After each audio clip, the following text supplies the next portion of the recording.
You are shopping wrong and into the radius too, and let me prove it with math. I'm going to cover the best food, healing syringe, ammo, and end with an entire firearm tier list and best builds. I just got an Invisalign, so I got a bit of a lisp. But anyway, sit back and relax. It's going to be a long one today, boys. Starting with the best food item, it's easy to assume that Sprats are the best because they're the most expensive. You unlock them at security level 1. Well, they're not. The Cracker Pack has the Sprats and Chocolate Bar Beat with over 50% energy per security credit. Granted, the other foods have different strengths, but I'll get into that later in the video when discussing builds. The best healing syringe is surprising as well. Back to the spreadsheet of truth, we'll see that the starting emergency syringe is the cheapest to fill to max health, so it wins for value. The full recovery syringe, on the other hand, offers the best heal, so grab that if you have enough credits and would rather performance. Now discussing ammo, are small or large ammo boxes better? If you include credits from reselling the empty containers, as was pointed out by a kind comment, you get slightly more value from large ammo boxes per bullet. The large ammo boxes are also slightly lighter per bullet as well, except for 9x39 and 7.62x54R ammo. Now on to FMJ versus Tracer ammo. Please correct this in the comments if I'm missing something here, but even after the 0.13.5 patch that says Tracers were fixed, it still doesn't work for me. I've tried FMJ and Tracer side by side on every Tracer setting and see no noticeable difference. Because of this, you should just buy FMJ for now, as Tracers cost more and aren't giving you anything different. Another important question, is Buckshot or Slug ammo a better option on 12x70 firearms? For value, Buckshot is technically much cheaper per damage, however Slugs have a bit better critical chance, bullet penetration, and bullet velocity, so they're definitely slightly better regarding performance, especially if you're trying to use your 12x70 firearm for close to medium range. The extra bullet velocity is very helpful. On to helmets, the best value option in the long run is statistically the fast helmet, since it will reduce more total damage over its lifetime than the same price Sfera helmet, probably pronouncing that wrong. However, because it has a lower damage reduction, you'll be needing to use healing syringes far more frequently to heal that extra damage you're taking, so I'd recommend the Sfera helmet for its value, extra protection, and it also has a slightly larger vertical field of view. Now on to the much improved firearm tier list, which I'm basing mostly on performance, but will acknowledge good value if it's there. As always, if you disagree with any of my rankings, feel free to put your thoughts in the comments, and I'd love to discuss it with you. I also understand that preference plays a huge role, so I'll mostly be going off in-game stats that I've collected to be as objective as possible, but at the end of the day, just use whatever gun you like playing with. Starting with the PM,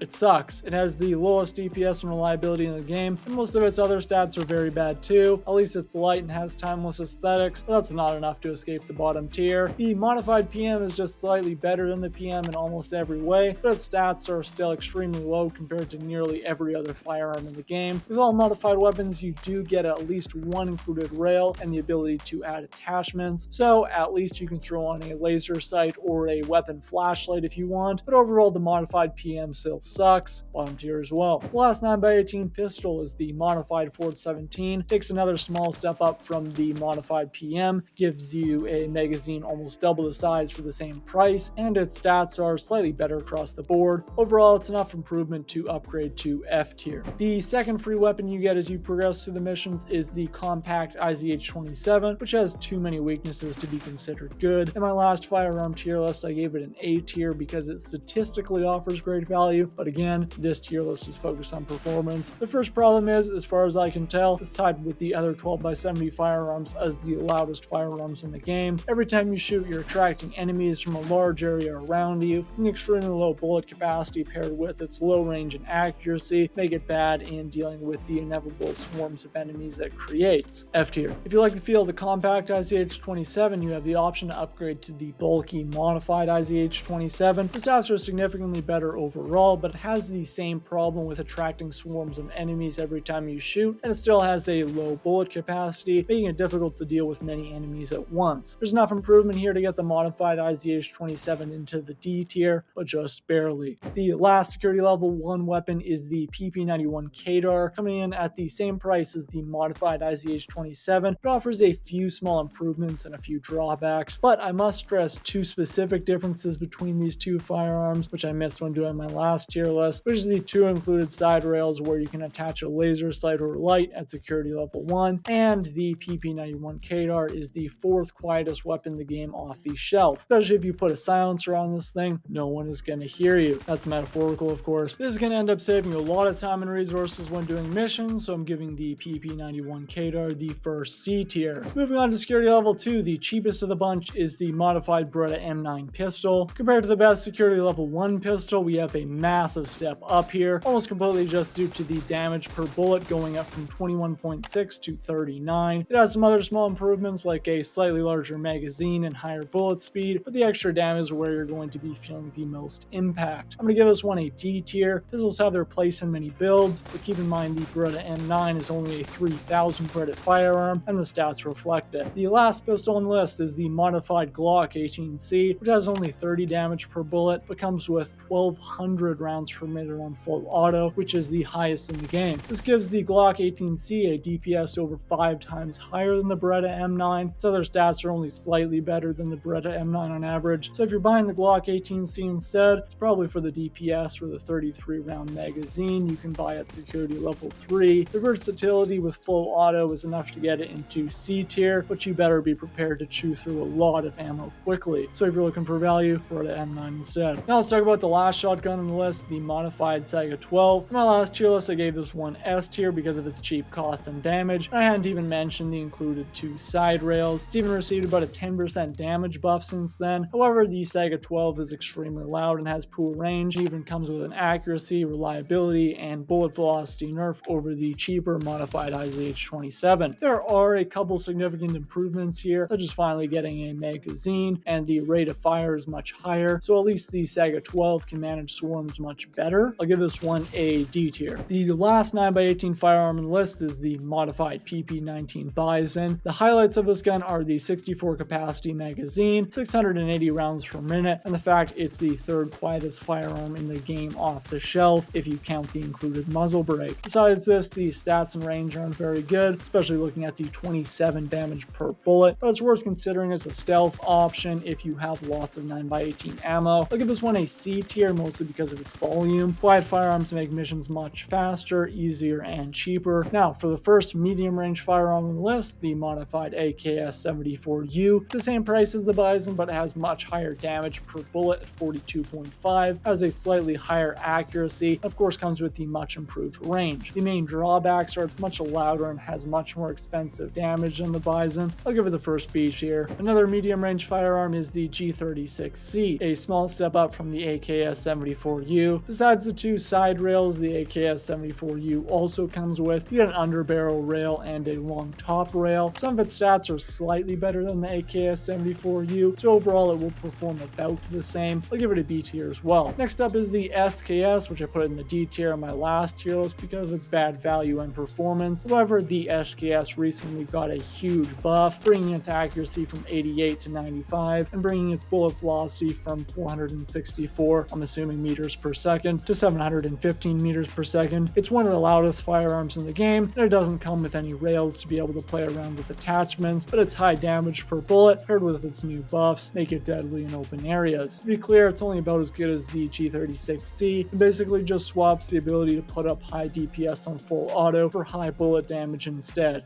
B tier. For double the cost, you can get the modified SKS instead, which also got a much needed accuracy and bullet velocity buff. Try not to gripe too much on value here, but the modified SKS is probably the worst value firearm in the game. The stats are far too similar to the SKS to justify the huge price increase, though to be fair, it does come with 4,000 credits worth of rails. I'll put the modified SKS in the A tier, but it's causing me great pain to do so. Moving on to security level 3, we're starting with the modified OTS 14 Groza. Feels weird that the second highest DPS in the game is coming from this little 7,000 credit beast, but to make up for it, it's got the shortest range in the game, even shorter than the PM. Besides that, its stats are fine, high damage in rounds per minute as you would expect, and a middle of the road accuracy, recoil, reliability, and volume. I guess ideally it would be used instead of a pistol, but since you'll be 1 or 2 tapping most enemies in the game in 0.13, you can't really take advantage of its biggest strength. You can't put the Groza it any higher than D tier for now. Its range is just terrible. But if the next few updates add more missions like the one in the outskirts in the buildings where range doesn't matter much, and if they add enemies with more health, I could see some scenarios where you could get a lot of value from the Groza. Back to medium range rifles, the AKM, for the same price as the SKS at security level 2, you get about 10% more damage per bullet and over 3 times more DPS on full auto. Besides this, they have very similar stats, though the SKS does have much higher accuracy and better recoil. Overall, I'd consider these two about equal, so I'll also give the AKM a B tier. If you want rails on your AKM, you can buy the modified AKM for 12,000 credits. The stats are slightly improved across the board, but the real selling feature is the 4,500 credits worth of rails. Overall, there's enough here to get into A tier. For 8,000 credits, you can get the AK-74N. Over the standard AKM, it has a larger option for a magazine of 45, better accuracy, recoil, reliability, much higher bullet speed, it's lighter, and it's more than 10% lighter. Literally, the only drawback is 10 less damage per bullet, so you can probably see why I gave the AK-74N an S tier in my last tier list for its insane value. But even without discussing value, it performs on par with the modified SKS, and even without all the included rails for attachments, I'll give it an A tier as well. Next is the modified AK-74, which again is a 4,000 credit upgrade over the standard AK-74N, bundled with 4,500 credits worth of rails for attachments. There are a few small stat increases across the board, but the main reason to pick it up would be the customization for attachments, A tier. If you want a slightly more expensive and customizable version of the modified AK-74, you can grab the modified M4A1. It's extremely similar to the modified AK-74, with slightly higher DPS and it's a bit quieter. But you lose some reliability, a bit of bullet velocity, and there is no option for the extended 45 round mag. Because it's so similar, I'll give the M4A1 an A tier too. Next is the G36, which I'm putting right after the last two firearms because they've all got extremely similar stats. But this time, not only do you have all those rails for attachments, you also get a mounted telescopic and laser sight, so if you're looking for value, this is it. The combination of the different sights stacked on top of each other is unique to the G36 and is extremely powerful, especially if you want to run only one gun. Another thing to mention is its bullet velocity is just below the threshold for high range, so you could very well use the G36 as a sniper. Off the shelf, this is probably the best performing firearm in the game, and even without considering the amazing value, it has to get an S tier. One of the only firearms that didn't receive at least one buff recently is the modified VSS Vintorez. It's broken, and the devs probably know it. The Vintorez has an extremely high damage per bullet at 77, tied highest accuracy in the game at 97, extremely low recoil, and it's the tied quietest firearm in the game off the shelf. For a stealth build especially, it's extremely strong. The main drawbacks is the low bullet capacity, which doesn't matter too much with its high damage per bullet and the fact it's so quiet, and its classification of low range is a little deceiving because it's right below the bullet velocity to be considered medium range. Overall, I'll give the modified VSS Vintorez S tier as well. Another 16,000 credit firearm is the modified AS Val, which feels similar to the VSS Vintorez in many ways, but has some major differences. It has much lower accuracy at about 10% lower damage per bullet, but it can put out an incredible 900 rounds per minute and put up the highest DPS in the game at 1,239. However, the biggest problem with the Val is its short range. For being the tied second most expensive firearm, you're paying far too much to be getting a range barely further than the PM. Like I said with the Groza, depending on the next few updates, there could be some niche uses where the Val is very strong, but at its high price tag, I can't give it any higher than B tier. Ending with the two snipers on the list, let's talk about the 12,000 credit SVD. First off, it packs a punch, with the recent buff now putting the SVD at 150 damage per bullet. If you can hit your shots, it's deadly. But if you look at the other stats, the deck is mostly stacked against you. It's loud, it's not very reliable, it's got a low bullet capacity, and it has the second highest recoil in the game. I'll give this one an A tier because it can be extremely powerful in the right hands, but definitely take a moment to consider its many downsides before picking this one up. The last firearm on the list is also the most expensive, the 18,000 credit modified SVD. It also is buffed to 150 damage per bullet and has surprisingly similar stats to the standard SVD. As with many modified weapons, the difference lies in the many included rails. You get 4 side rails, 2 underbarrel rails, and a double length top rail. That is 7,500 credits worth of rails, which is the most amount of space available for customization customization on any firearm in the game. I don't think there's a great way to maximize all that space, but whatever you want to put on there, it will definitely fit. I'll keep it in A tier since its stats are very similar to the standard SVD. That's not quite as powerful or even close to as versatile as a G36 on full auto. Before going through the statistically best builds for each security level, I'll just briefly explain the purpose of each build so it's not confusing. First is a performance build, which is focused on creating the best overall build your security credits can buy. Next is the value build, which is focused on creating the best build you can with limited resources. Lastly, I'll have a stealth build, which is focused on reducing noise and weight to be able to move around quickly while not alerting enemies to your position. Just keep in mind that these builds are intentionally made to be extremely weighted towards either performance, value, or stealth, and often a bit of balance will actually serve you better. Just do what works best for you, and if you see a build you want to try, or if it sparks some creativity, go for it. I'll quickly go over food and healing syringes first, then I'll get into the firearms themselves. The best performance for food is the chocolate bar, which takes only about 7.2 seconds to fill up 50% of your energy. As mentioned at the start of the video, the best value food is crackers, which offers over 50% more energy per security credit than the other foods, and for stealth, the lightest option per energy is the sprats. Moving on to heal, the best performing healing syringe starting at security level 2 is the full recovery syringe. Not only does it heal the fastest at 25% of your max health every second, it also heals the most amount of your health out of every option. Before security level 2, the best option is the emergency syringe, which gives you a much faster heal than the standard one. The best value heal is the emergency syringe, offering slightly better value than the full recovery syringe. Also, since you're only using one smaller and cheaper heal at a time, it improves the likelihood you'll be spending less on syringes and more on healing up at the base for free. Once you get to security level 2, the best stealth option for healing is the full recovery syringe, since it has the most heal per weight. Before security level 2, use the standard syringe. Now onto the firearms themselves, and first up is the security level 1 performance build. I'd go with the modified IZH-27 and the modified PP91 Kedr. The IZH-27 offers the most range and damage out of any security level 1 firearm, and the PP91 Kedr can be used for short range interactions, especially when you don't want to draw a crowd of enemies. The PP91 Kedr is also going to give you more space for attachments than a pistol, so you can throw in a light and laser sight if you can afford it. For the security level 1 value build, just stick with the PM and compact IZH-27 for now. The firearms at security level 2 and 3 are much better, so hold off on buying a firearm as long as you can. Promise the other value builds will be slightly more exciting. Sometimes value is just not flashy and fun. For the security level 1 stealth build, I have to recommend the PP91 Kedr. It's the 4th quietest firearm in the game off the shelf, and if you remove the pistols, it's also the lightest gun in the game. If you need, sell your PM and compact IZH-27, as you won't be needing them anyways, especially if you're really optimizing for weight. You get a lot more options for firearms at security level 2, but the performance build is still rather obvious. The modified SKS for medium range targets, and the Glock 18C on full auto for anything up close. You can put a silencer on each and use any combination of lights, scopes, and sights that you like to make them as powerful as possible. For the value build, the best option is to use the stashed SKS near the last location of the security level 1 final mission. If you don't want to go out of your way to get the first stashed SKS, you can pick up the modified Saga 12 for 4,500 credits, which has the tied 3rd cheapest cost per damage in the game. This will also ensure you get value from any 12x70 ammo you have left over from security level 1. Yikes, my voice is dying. Lastly, for the security level 2 stealth build, if you want the most extreme option for as little weight and volume as possible, you want to pick up the Glock 18C with the handgun silencer. If you include silencers, the Glock 18C is the 2nd quietest option in the game, behind only the PP91 Kedr. It's also really light. You don't have much range, so avoiding combat in open areas is obviously extremely important if that's the only firearm you're using. If you want range, you can still have a light build, but it's going to be way louder. The AKS-74U with a silencer is the best option here if you want range, because it's very light for a medium range firearm and on the quieter side as well. The last builds cover security level 3 to security level 5, since the variation in missions between these security levels isn't enough to justify completely different builds for each individual level. For the performance build, the best possible build is the G36 and Glock 18C. The G36 is extremely strong overall, even as close to as much range as the SVD, and with the current maps, you don't find many opportunities where you can take advantage of that extra range anyway. It's also important to mention that the less damage per shot lot compared to the Vintorez and SVD would be an issue, except that you can put the G36 on full auto and get 4 bullets out in the time the others can only shoot 1. Obviously, it'll be blowing through cash quickly in full auto, but this is the performance build after all. Also, make sure to throw a silencer on both the G36 and Glock 18C and any other attachments you'd like. Next is the value build. Here, I'd recommend using the SKS or even better, the AK-74N, that both can be easily picked up while completing the last security level 2 mission, and pair that with the special Fort 17 you get on reaching security level 3. Use these until you can afford either the SVD and Beretta M9, or if you'd rather just one firearm, the VSS Vintorez. These combinations might seem like the exact opposite of value because they're quite expensive, but the idea here is getting firearms with very low cost per damage for long-term security credit management throughout security level 3 to 5. Especially in swampy areas in the outskirts, it's very hard to avoid damage, so consistently having enough credits to afford protection and enough healing syringes to complete your mission is crucial. For the last stealth build, you have to go with the VSS Vintorez, which is the quietest rifle in the game. It's also below average weight for a rifle, and since each individual bullet deals so much damage, you won't need to bring as much ammo along, which will save even more weight. As many of you probably know, big changes are coming to the weapon system in the next update, so subscribe if you don't want to miss my updated guides. You can use my creator code VERDICT in the Meta Store to save some money when buying games, or for in-game purchases if microtransactions are more your style. Massive thank you to you wonderful people who got me to 250 subscribers. I'll see you in the next one.